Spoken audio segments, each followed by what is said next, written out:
Se as histórias da Bíblia tivessem sido escritas hoje, e não há milhares de anos, o sinal do Armagedon provavelmente não seria uma novilha vermelha, e sim uma bomba nuclear. Parece que não existe visão mais aterrorizante do que a explosão de uma bomba atômica.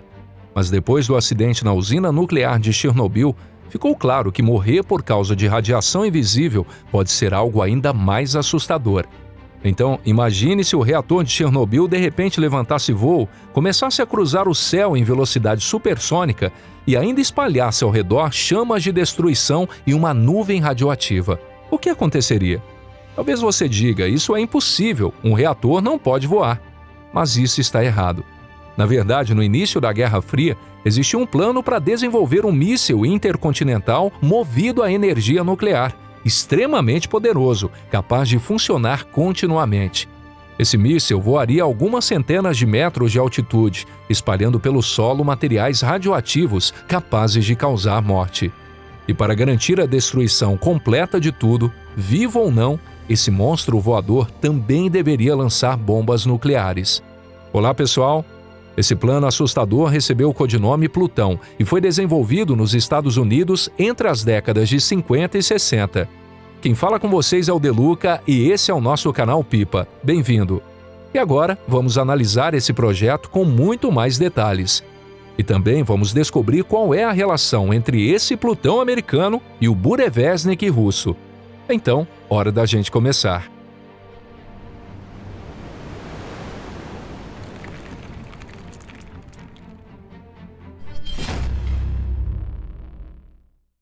O que foi o projeto SLAM, ou Plano Plutão? SLAM é a sigla de Supersonic Low Altitude Missile, míssil supersônico de baixa altitude, ou seja, um míssil supersônico que voa rente ao chão. O projeto SLAM também é conhecido de forma mais popular como Plano Plutão. A ideia desse projeto surgiu em meados da década de 50, quando o mundo estava à beira de uma guerra nuclear, e a proposta era simples e assustadora. Era preciso criar um míssil impossível de ser abatido. Para alcançar esse objetivo, seria necessário cumprir 3 condições. A primeira era atingir uma velocidade supersônica de pelo menos Mach 3. A segunda era voar na menor altitude possível, para não ser detectado pelos radares.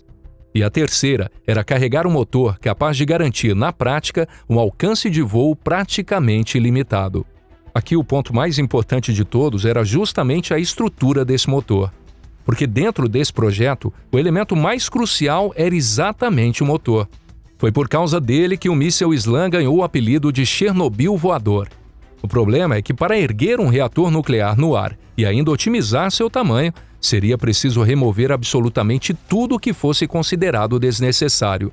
E nesse caso, o que foi considerado desnecessário era justamente a blindagem de proteção para pessoas e equipamentos. Na prática, isso seria como ficar ao lado de um reator nuclear exposto, sem nenhum traje especial de proteção. O princípio de funcionamento desse motor era aquecer o ar que passava pelo reator até cerca de 1.500 graus Celsius, e então expelir esse ar como um enorme jato de escape altamente radioativo pela parte traseira do míssil. Por isso, um míssil do tipo SLAM seria na realidade muito mais perigoso do que vários acidentes como o de Chernobyl juntos.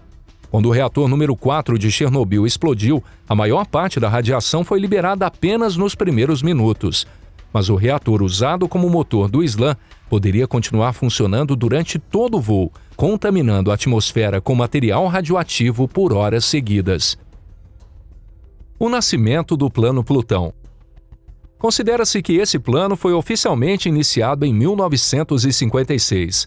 Naquela época, estrategistas militares americanos começaram a imaginar um cenário de guerra nuclear em que seriam usados os meios de destruição mais desumanos possíveis, e passaram a pensar em desenvolver uma arma que não mostrasse qualquer misericórdia ao inimigo. E o objetivo do exército dos Estados Unidos era criar um míssil de cruzeiro que, depois de alcançar a União Soviética, voaria em baixa altitude sem ser detectado pelos radares, penetraria profundamente no território inimigo e então realizaria um bombardeio em larga escala com ogivas nucleares contra instalações na retaguarda. Mas antes de tudo era preciso verificar se esse plano era realmente viável.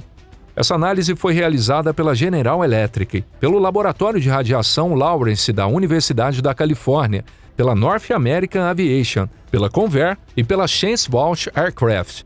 E essas empresas e centros de pesquisa chegaram à conclusão de que era possível desenvolver um míssil com o desempenho exigido. Com base nesses resultados positivos, em 1961, a Chance-Walsh Aircraft assumiu a responsabilidade de fabricar um protótipo do míssil e deu início ao desenvolvimento. Nessa etapa, o Departamento de Defesa impôs condições extremamente rigorosas aos desenvolvedores. A primeira exigência era que, após o lançamento, o míssil subisse até 11 km de altitude e depois atingisse uma velocidade de 3,5 vezes a do som, ou seja, Mach 3.5. Mas isso era apenas metade do desafio. A outra metade era atravessar o sistema de defesa aéreo soviético voando a cerca de 150 a 300 metros de altitude e então bombardear instalações inimigas na retaguarda. Esse bombardeio deveria lançar pelo menos 16 ogivas nucleares. Imagine um dragão cuspindo fogo e espalhando radiação mortal, voando rente ao chão, destruindo tudo em seu caminho apenas com o seu rugido. E além disso, esse dragão ainda lançaria bombas capazes de destruir absolutamente tudo sobre pessoas apavoradas e em pânico. Não parece uma cena de escala absurda, capaz de superar até o mais extremo filme de suspense? Mas entre os desenvolvedores do míssil, ninguém parava para pensar nas consequências que suas ações poderiam causar. Para eles, existiam problemas concretos que precisavam ser resolvidos. Por exemplo, era necessário construir uma fuselagem que suportasse por longos períodos temperaturas acima de 500 graus Celsius. Para fabricar essa estrutura, foi escolhida uma liga de níquel resistente a temperaturas extremas, chamada René 41. Além disso, para proteger contra a radiação brutal do reator, as peças internas do motor precisavam ser revestidas com ouro. E para permitir o voo com baixa altitude e com manobras livres, o míssil precisava carregar um sistema de navegação capaz de seguir o relevo do terreno. Naquela época não existia absolutamente nada parecido com os atuais sistemas de navegação por satélite. Por isso, foi desenvolvido um novo sistema especificamente para esse projeto, permitindo armazenar na memória do míssil dados do terreno obtidos a partir de mapas topográficos. Esse sistema de impressão digital acabou se tornando o conceito que mais tarde evoluiria para TERCOM. Ou seja, a tecnologia criada para esse míssil continua sendo usada até hoje em mísseis de cruzeiro, permitindo corrigir a rota, comparando o terreno real com os dados gravados na memória. Mas os desenvolvedores enfrentariam desafios ainda mais difíceis. O maior deles era criar o primeiro motor ramjet nuclear do mundo. No mesmo ano de 61 foi construído um protótipo desse motor, chamado Tory 2A, e ele chegou a ser testado. Esse protótipo impressionante, que parecia uma velha locomotiva a vapor, foi testado dentro de uma instalação fechada, reproduzindo artificialmente as condições de aquecimento extremo. Vale destacar que levantar um equipamento tão perigoso no ar estava completamente fora de cogitação, porque liberar com segurança o ar que passava pelo reator e saía carregado de radiação era um desafio extremamente complicado. E, obviamente, os desenvolvedores não queriam correr o risco de contaminar todo o deserto de Nevada com material radioativo como resultado dos testes. Mesmo assim, até 1964, um protótipo do motor final, já com tamanho adequado para ser instalado no míssil, conseguiu passar com sucesso por testes em posição fixa. O teste de funcionamento do motor Tory 2C foi realizado em uma câmara especial, onde 544 toneladas de ar eram previamente comprimidas a uma pressão de 3 a 7 MPa e ajustadas para uma temperatura de aproximadamente 470 graus Celsius. Como resultado, o motor funcionou por 3 minutos, mantendo a temperatura do combustível nuclear em 1.400 graus Celsius. Esse motor tinha 265 centímetros de comprimento e 142 centímetros de diâmetro, um tamanho bastante adequado para ser instalado no míssil. Além disso, os canais internos do reator conseguiram armazenar 59,9 kg de urânio.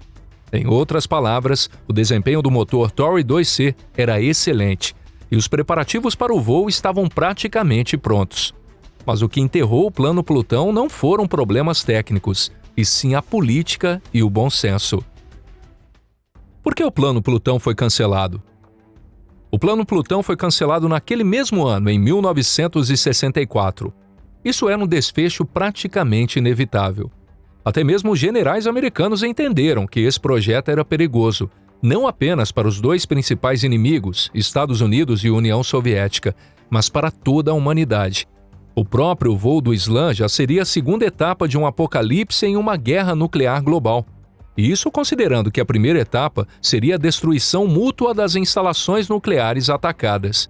Causar ainda mais danos usando um Chernobyl voador, transformar uma região inteira em um deserto contaminado por radiação, era algo praticamente sem sentido até do ponto de vista militar.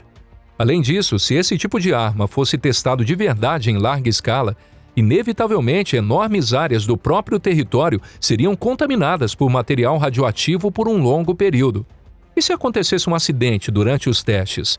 A dimensão do desastre seria assustadora demais até para imaginar. E mesmo em tempos de paz, manter o Slam em estado de prontidão dentro de uma base militar significaria expor todos os técnicos e equipes de manutenção ao risco constante de radiação. Por outro lado, desmontar o míssil inteiro e armazenar suas peças também não fazia o menor sentido. Quando a montagem finalmente terminasse, a guerra provavelmente já teria acabado. E falando no tempo necessário para preparar o lançamento, é preciso mencionar aqui outro motivo extremamente importante que levou ao cancelamento do Plano Plutão. A verdade é que no fim da década de 50, os Estados Unidos estavam avançando de forma impressionante no desenvolvimento de mísseis balísticos intercontinentais, os chamados ICBMs. Esses mísseis conseguiam atingir alvos com alta precisão e voavam a velocidades absurdas, de 24.000 a 26.000 km por hora, ou seja, Mach 20 a 22, praticamente na mesma faixa de velocidade de um objeto em órbita, ou muito perto disso. O ICBM americano SM-65 Atlas foi lançado pela primeira vez em 1957 e entrou em serviço em 1959. Seu alcance era de 14.500 quilômetros e ele carregava uma carga útil de 3,75 toneladas. No começo, o tempo de preparação para o lançamento dos ICBMs era de 4 a 6 horas, mas nos modelos Minuteman de combustível sólido, nas décadas de 60 e 70, isso foi reduzido para apenas 2 a 3 minutos. Por isso, é bem possível que o motivo real do cancelamento do Plano Plutão tenha sido menos humanitário e muito mais prático e realista. O Burevestnik renasce. Na propaganda russa, em qualquer época, sempre existe a necessidade de um míssil milagroso. Esse tipo de míssil costuma ter um nome intimidador, mas ao mesmo tempo carece de comprovação real e provoca em quem assiste uma mistura estranha de medo e orgulho. Em 2018, quem foi puxado para cumprir esse papel foi o Burevestnik. Trata-se de um míssil de cruzeiro que, segundo dizem, usa energia nuclear como propulsão e cuja missão seria provar ao mundo que na Rússia nem as leis da física, nem o bom senso, nem as limitações internacionais não têm mais nenhum valor. Pouco depois ficou claro que ele seria um míssil equipado com um pequeno reator nuclear, capaz de voar por uma distância teoricamente ilimitada. Na Rússia, esse míssil recebeu o nome de 9M730 Burevestnik. Mais tarde, descobriu-se que a ideia de um míssil desse tipo remonta ao ano de 1954. Naquele ano, como resposta ao Plano Plutão americano, a União Soviética lançou um projeto de avião nuclear com codinome 475. Felizmente para o mundo, até agora a Rússia não conseguiu alcançar nenhum resultado concreto com o Burevestnik.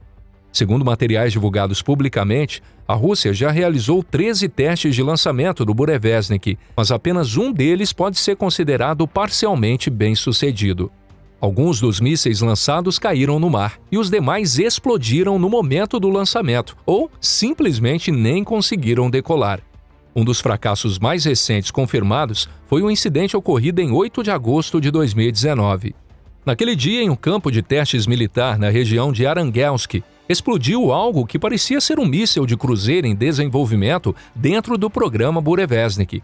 Essa explosão matou 5 especialistas. E na cidade de Severodvinsk, o nível de radiação ambiental subiu imediatamente para até 16 vezes o normal. E então, no outono de 2025, o ditador russo anunciou que havia obtido um grande sucesso. Segundo ele, em 21 de outubro, o míssil teria voado por cerca de 15 horas com propulsão nuclear, alcançando uma distância aproximada de 14 mil quilômetros. Porém, por trás dessa declaração de vitória, existia um detalhe inconveniente que ficou convenientemente escondido. Moscou afirma que um míssil com propulsão nuclear realmente voou, mas os sistemas ocidentais de monitoramento de radiação não detectaram nenhum sinal claro de radioatividade, como seria esperado de um reator voador em funcionamento. Nem satélites nem redes internacionais de vigilância registraram qualquer anomalia. Ou seja, ou as leis da física de repente decidiram obedecer aos comunicados da imprensa russa, ou então a Rússia, como sempre, apenas exibiu ao mundo não uma arma do futuro, mas um modelo cenográfico para a TV, e a tão propulsão nuclear não passava de conversa. E de certa forma, a ironia é que mesmo que tudo isso fosse verdade, ainda haveria motivos para discutir se um reator voador realmente serve para alguma coisa. Afinal, esse míssil de cruzeiro teria que voar lentamente por muito tempo, o que aumentaria a chance de ser detectado. E nesse caso, ele seria abatido com certeza antes de chegar ao alvo.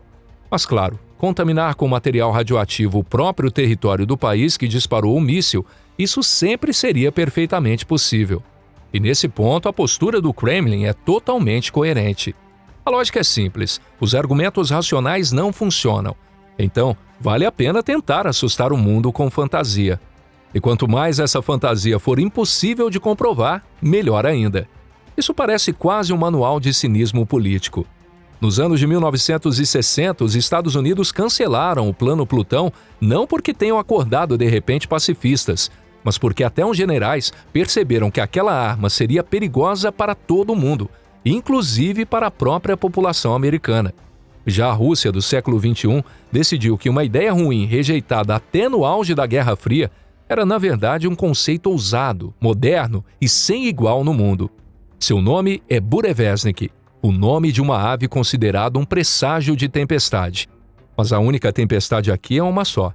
Uma enxurrada de declarações exageradas e uma ameaça interminável, sempre dando a entender que talvez eles realmente lancem isso. E se você gostou do vídeo de hoje, deixe o seu like e compartilhe com seus amigos. Muito obrigado por assistir até o final. Então é isso, pessoal. A gente se vê na próxima aqui no canal Pipa. Até lá!